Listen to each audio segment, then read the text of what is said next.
Hello everyone, welcome back to the course Financial Mathematics for Actuaries. We are learning the yield curve and the term structure of interest rate.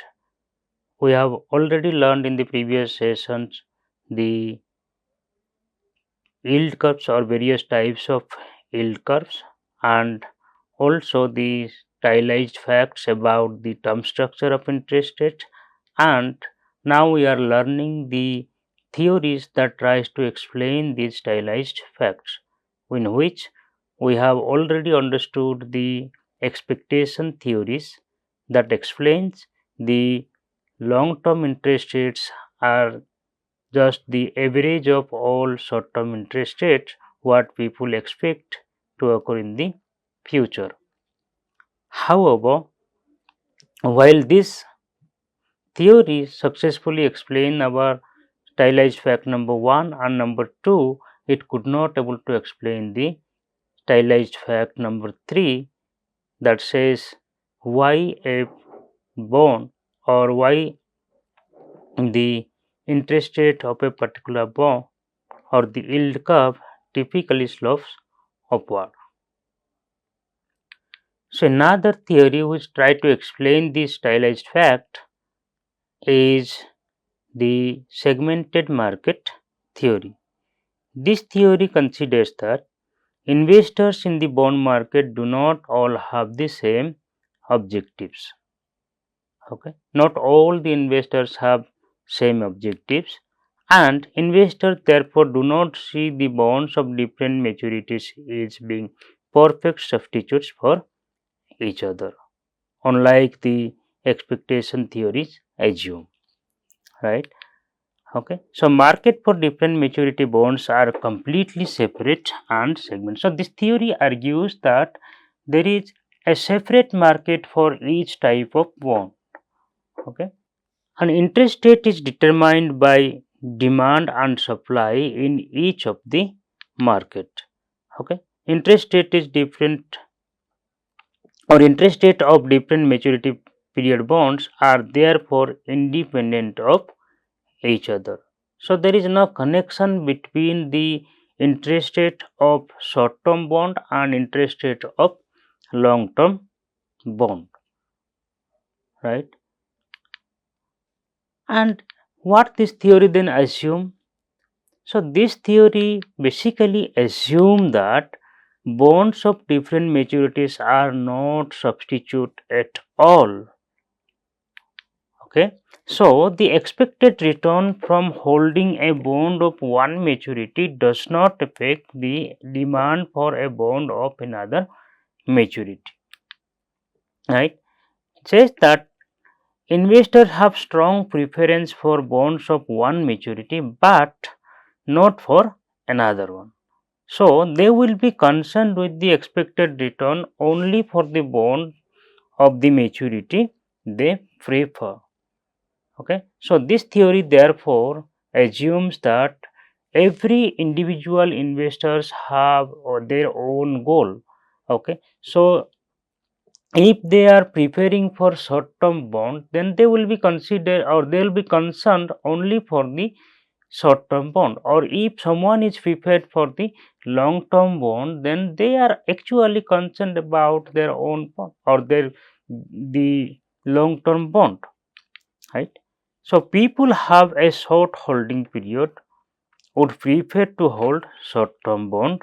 Okay, conversely, if someone is, for example, putting fund away for his child's education or his children's marriage, okay, in the future, his desired holding period might be much longer and he would want to hold longer term bond.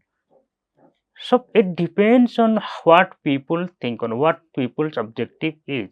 Okay, if someone is actually putting fund for his children's education or marriage or something like that, then probably they will hold a long term bond. Otherwise, most of the people they prefer for short term bond. So this theory believes that investors have short desired holding period and generally prefer bond with shorter maturities that have less interest rate risk. or the default risk. So, this theory believes specifically that at a given point in time, people prefer to hold short-term bond because they are free from this type of risk. This theory therefore can successfully explain the fact 3, which says because in the typical situation the demand for long term bond is relatively lower than that for short term bonds, because most of the people prefer for short term bonds. When demand for long term bond is less than the short term bond, then the price of long term bond is also lower. So long term bond will have lower price and therefore it has higher interest rate, and hence the yield curve will typically slopes upward.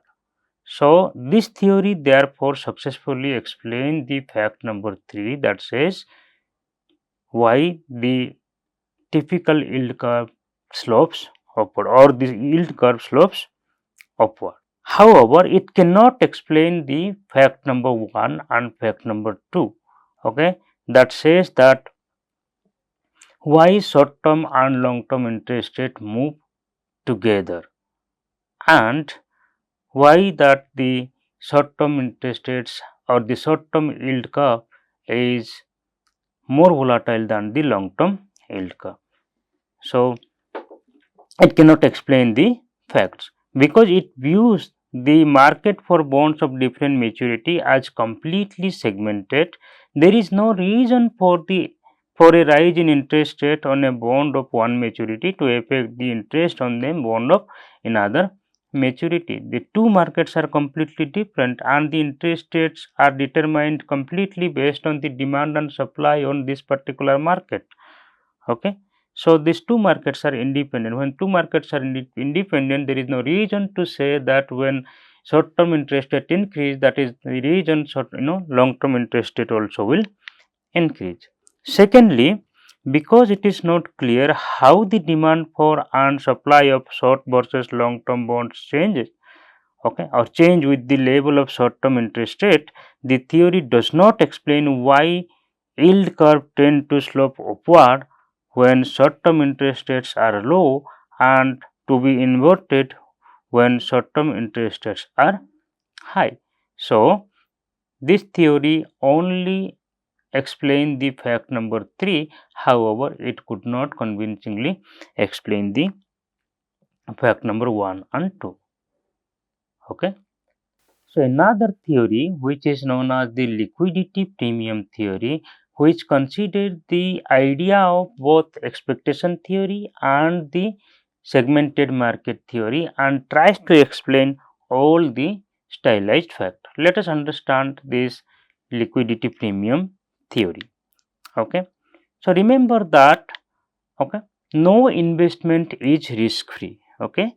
No investment is risk free even if the default free bond are having risk. Such risks are known as the systematic risk, okay, or long term risk, right, such as inflation risk or any other type of systematic risk. So uncertainty about inflation creates uncertainty about a bond's real return, which most of the investment comes, okay, and care, making the bond a risky investment. A bond's inflation risk increase with its time to maturity. So, whenever you are willing to hold a long term bond, then the chance that like you are falling into inflation risk is also high, right?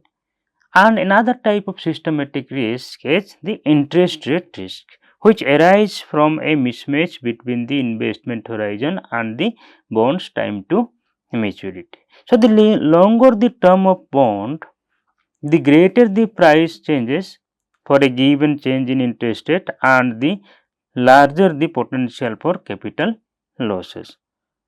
So, the risk increases with the term to maturity. So, compensation must increase as well. Okay. So the buyer of long-term bond would need to compensate for the risk they are taking to buy such bonds. Basically, this theory also assumes the way the expectation theory assume, but slightly different. What is that assumption? The assumption is bonds of different maturities are substitute but not perfectly substitute. Okay. So it also understand that okay bonds of different maturities, okay, bonds of different maturities are substitute, but there may not be a perfect substitution, right? So investor prefer short rather than long term bond because they are free of inflation and default risk. So this theory also accepted it, okay, accept it. Therefore they must be paid a positive liquidity premium to hold the terms of bond. So this theory assumes that okay when most of the time people prefer to hold this short term bond, okay, and given that long term bonds are subjected to the inflation risk or default risk, people will be willing to hold such bonds only if they will be compensated for a positive liquidity premium. We will denote it as LNT to hold the long term bond. Okay. So the yield therefore has two parts. One is risk free, okay, and a risk free rate, and another one is a premium for holding a long term bond, right?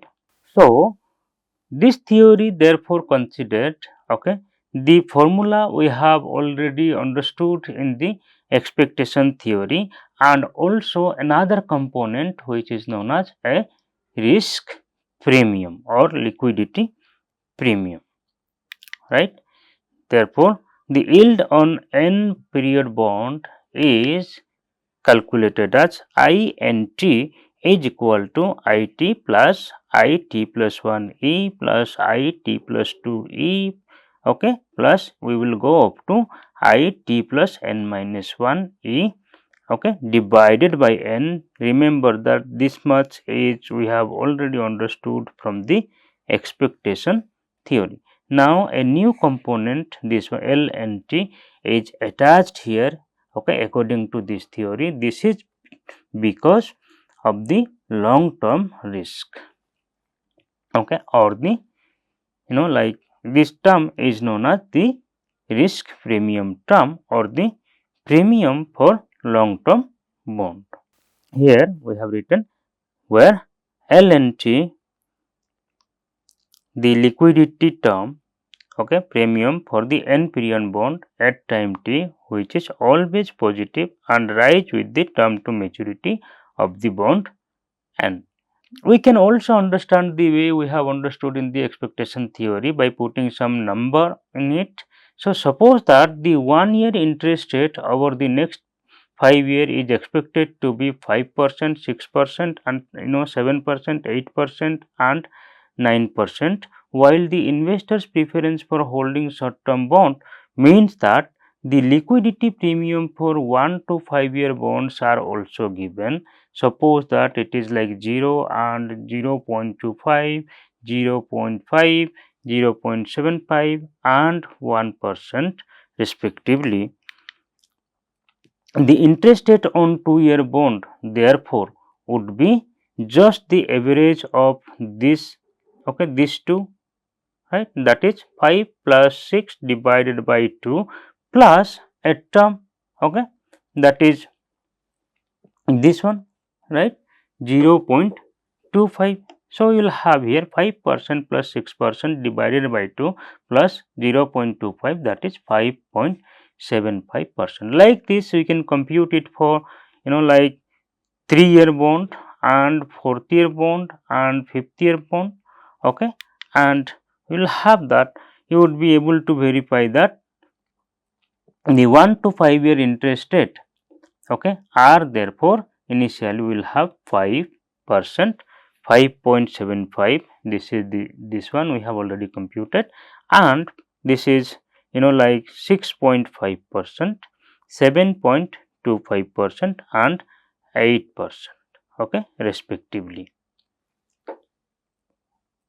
Right, remember that this is the these are the liquidity premium for each of the period here, okay, 0, 0.25, 0.5, 0.75 and 1.0%, right. So we are adding it every time. So when you calculate the 2-year bond, okay, so we are adding this one.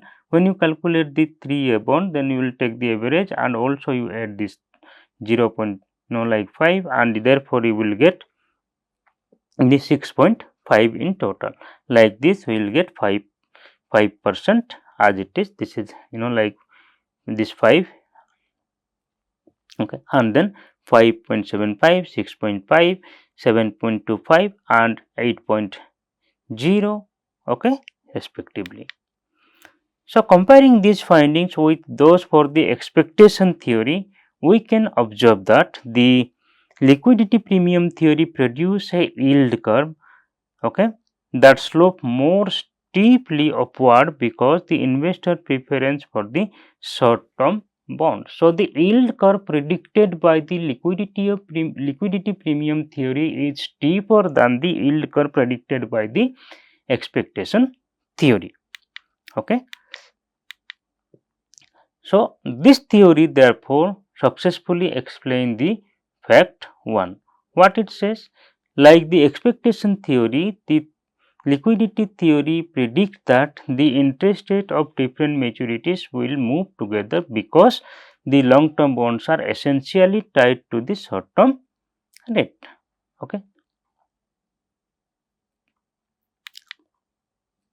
It can also explain the fact 2, right, which says long term rates will also be less volatile because part of the long rate, which is just an average of the short rate, will smooth out the volatility in the short rate, okay. The interesting thing is this theory also explains the fact number 3. So since the risk premium increase with time to maturity, the liquidity premium theory tells us that the yield curve will normally slope upward. So the liquidity premium theory can successfully explain the fact number 1, fact number 2 and fact number 3, and also it is very popular theory, okay. Now look at this, okay. Just observe this diagram here. I have some like yield curve, and we have two types of yield curve predicted by expectation theory and the liquidity premium theory. Now because the liquidity premium is always positive and typically grows as the term to maturity increases, the yield curve implied by the liquidity premium theory is always above the yield curve implied by the expectation theory and generally has a steeper slope. This we have already understood. So now suppose that the short rates are expected to be same for the next 30 years, okay. So suppose that the short term interest rates or the short term yields are expected to be same for the next 30-year time. The expectation theory will predict therefore a flat yield curve. This one is predicted, as I have already told you, this is the yield curve that is predicted by the expectation theory, while the liquidity premium theory will predict an upward sloping yield curve because of the second component, that is liquidity premium or the risk premium, okay. Now suppose that the short rates are expected to fall throughout the next 30 years. So instead of constant, now it is decreasing, let us say. In that case also the expectation theory will predict a downward sloping, this one, okay, this one, the downward sloping curve, while the liquidity premium theory still predict an upward sloping curve. So these are due to, now Let us understand here very clearly that suppose that, so first thing we have to understand that the yield curve predicted by the liquidity premium theory is steeper than the yield curve predicted by the expectation theory. Okay, and now suppose that the short term interest rates are same for next 25 to 30 years, it is not changing. So the expectation theories, okay, even if you will take the average, you will have the flat yield curve, okay, this one, this orange one. However, okay, every time one liquidity premium is added, and therefore the liquidity premium theory is predicting a like still upward sloping yield curve. Okay, now thinking differently, that suppose that the short rates are expected to fall throughout the next 25 to 30 years, then what will happen? Then definitely the yield curve will be inverted and it will be downward sloping, like predicted by the expectation theory. However, according to the liquidity premium theory, the yield curve will still be upward sloping, okay, because of the second component we have. That is only the difference. Okay, so now that we have understood all the theories, okay, that tries to explain the stylized fact of term structure, or we will simply call term structure facts. Okay, another theory which is also very similar to the liquidity premium theory is known as preferred habitat theory. So the conclusion is very similar, and therefore most of the time these two theories are actually explained together. Okay, so let us now also understand what does this theory says. So it posits that investors have a preferred habitat or specific maturity period for their bond investment, but can be attracted to move to other maturity segments if offered a sufficient risk premium. So what this it is, like most of the investors have like a preferred habitat or something in the mind, okay, or specific maturity period for their like bond investment. But if you attract them by like giving some higher compensation, then probably they will be holding the long term bond. That is what it is saying. Okay, so it incorporate the market segmentation concepts of investors having specific maturity preference, but it modifies this by allowing investor to be lured out of their preferred segment by attractive returns, a future that aligns with the pure expectation theories. So this theory also therefore taken the idea of both expectation theory as well as the segmented market theory, and then it says the same conclusion that people will be interested in holding the long term bond only if they will be compensated for holding the long term bond, or they will be given some extra premium, and therefore the yield curve should slope upward. So, because risk averse investors are likely to prefer the habitat of short term bonds over that of long term bonds, they are willing to hold long term bond only if they have a higher expected returns. That is what I was talking about. Okay, so let us understand the importance of yield curve in economic sense. Okay, meaning that let us understand the yield curve as a forecasting tool for inflation and the business cycle. So, when the yield curve is downward sloping, what does it mean? It suggests that future short term interest rates are expected to fall, okay, because the economy is more likely to enter a recession. So, whenever people will see that the yield curve is downward sloping, then they will suspect that very likely the economy will enter into one recession. Okay. Indeed, the yield curve is found to be an accurate predictor of the business cycle. Very important variable, okay, and very important factor that can like successfully predict that what or where the economy is moving to. Okay, a deeper yield curve predicts a future increase in inflation, while a flat or downward sloping yield curve forecasts a future decline in inflation. So whenever you will observe, or whenever people will observe a downward sloping yield curve, then they will predict that very likely the economy will enter into the recession period. Okay. On the other hand, if they will observe a very steep yield curve, okay, then they will be predict, or they will predict that in the future, or in the near future, inflation will be very high. Okay, or inflation can increase in the near future, right?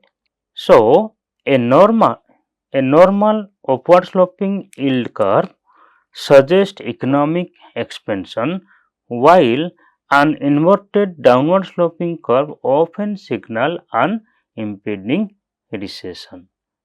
This is the reason yield curve is considered as most important variable, or we can simply consider that like we can take this yield curve as one of the variables or important variables that can forecast the inflation and the business cycle. Okay, so what we have understood in this session actually, okay, so what is the key takeaways? Remember that we have understood the stylized facts, and we have understood the important theories that explains the, or that tries to explain the stylized fact. Okay, and we have seen that the yield curve may be upward sloping, the yield curve may be flat, or the yield curve may be downward sloping. So yield curve will be normal yield curve, or usually the upward sloping yield curve. That means long term bonds have higher yield than the short term bond, reflecting a healthy growing economy with expected inflation. Okay. On the other hand, the inverted yield curve or the downward sloping yield curve signals that investors expect lower interest rate and economic slowdown in the future. Okay, often appearing 12 to 18 months before a recession. And it has also seen, for example, in 2006 and 7 great recession, okay, in the US, 10 years 10 years 2 years yield spread, it remained inverted for most of the 2006 period, okay, or 2006 year, right? And again we have like we have seen a kind of inverted yield curve, okay, during the COVID-19 pandemic. Okay, also the inverted like yield curve like situation has been seen in the time of dot-com bubble in the year 2000. Okay, the curve flipped before the dot-com bubble burst, serving as a warning for subsequent 2001 recession. Okay, and also we have seen the humped or flat yield curve. So short term and long term rates are similar, typically indicating a transition period in the economic growth. Okay, also, okay, what is the economic impact of this yield curve? The curve reflects market sentiment on monetary policy and inflation. Okay, an inverted curve can signal the business to restrict expansion, impacting borrowing and profitability. Right? What is the use? How people will use? The investors and policymakers use this in like yield curve, okay, or the theories to forecast growth and guide investment strategies. Okay, so understanding yield curve therefore is very important. That is the only reason we have spent this much time to understand the yield curve. Okay.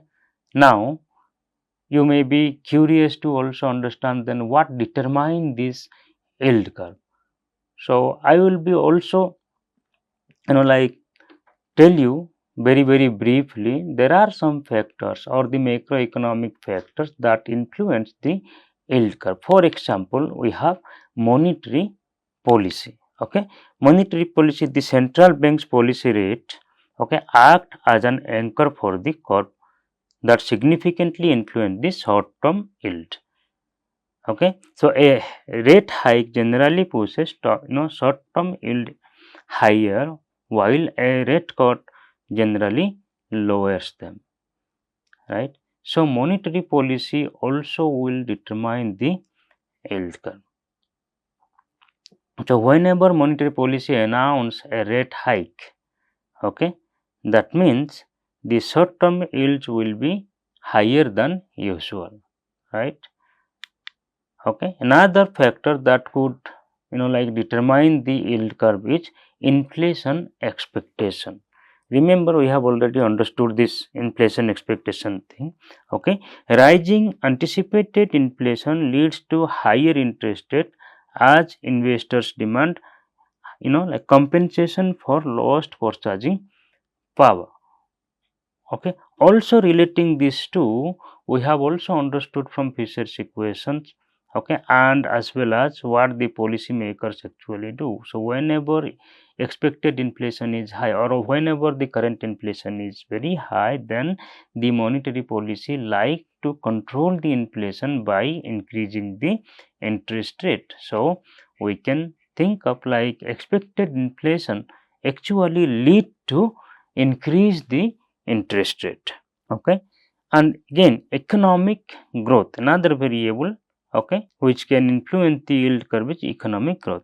So stronger growth typically boosts long term yield due to the increased demand for capital and highest expected future interest rate. So higher the economic growth, higher will be the yield, okay, or long term yield. Another component or another factor that could success or that could determine the yield curve is risk premium or term premium. So investors requires higher yield to hold the long term bond, okay, which carry a greater risk or volatility or inflation risk or the default risk, okay, as compared to the short term or safer bonds. So these are the like macroeconomic factors or the economic factors that could explain the yield curve. We will stop here today. Okay. In the next session, then again we will go back to our mathematical ways of understanding this term structure and yield curve, in which we will again compute the yield, okay, what we have or like left. Okay. So far we have already understood the current yield and the yield to maturity. Okay, now we will expand this because now we have already understood what is the term structure of interest rate. See you in the next session.